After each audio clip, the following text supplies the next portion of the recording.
Hello everyone. So today we are going to start with the PHP. Okay, so first of all, this is obviously my first video. So we are going to have some brief description about the PHP first, and then we will start with the actual program. So the first question is like, what is PHP? Okay, so PHP is the server-side scripting language. That is the first point, and which is used to develop static websites, or you can say that dynamic websites or web applications. PHP stands for hypertext preprocessor, but earlier it was like personal home pages. But now obviously we call it as a hypertext preprocessor. PHP script can only be interpreted on a server that has PHP installed. The client computers accessing the PHP script requires a web browser only. A PHP file contains PHP tags and it ends with the extension .php. So next thing is, once you are done with your PHP program, then how to save your file. So here is the question, that is PHP file extensions. File extensions and tags in order for the server to identify our PHP files and script, we must save the file with the .php extension. So earlier it was like .phtml, .php3, .php4, .php5, .phps. But now we save with the .php extension, that is this one.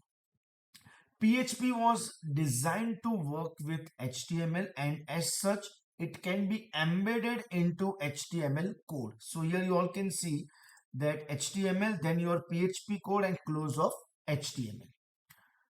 The next is, you can create PHP files without any HTML tag, then it is called as pure PHP file.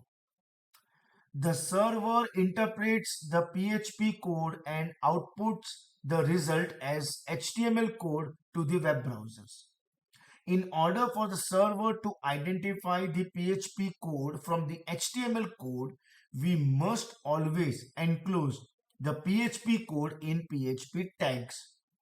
The PHP tags start with the less than symbol, that is this one, followed by the question mark, that is this one, and then the words, that is what, PHP. So it is something like this. PHP is a case sensitive language. That means VAR is not same as VAR. They both are different. The PHP tags themselves are not case sensitive, but it is strongly recommended that we use lowercase letter only while writing PHP. Coming to the next point, what is XAMPP?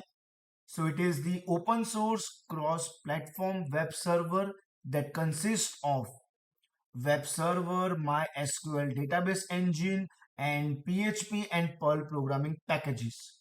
It is compiled and maintained by Apache. It allows user to create WordPress websites online using a local web server on their computer. It supports Windows, Linux and Mac. So XAMPP stands for X, that is the cross-platform, which means it can run on any OS, that is Windows, Linux, Mac, etc.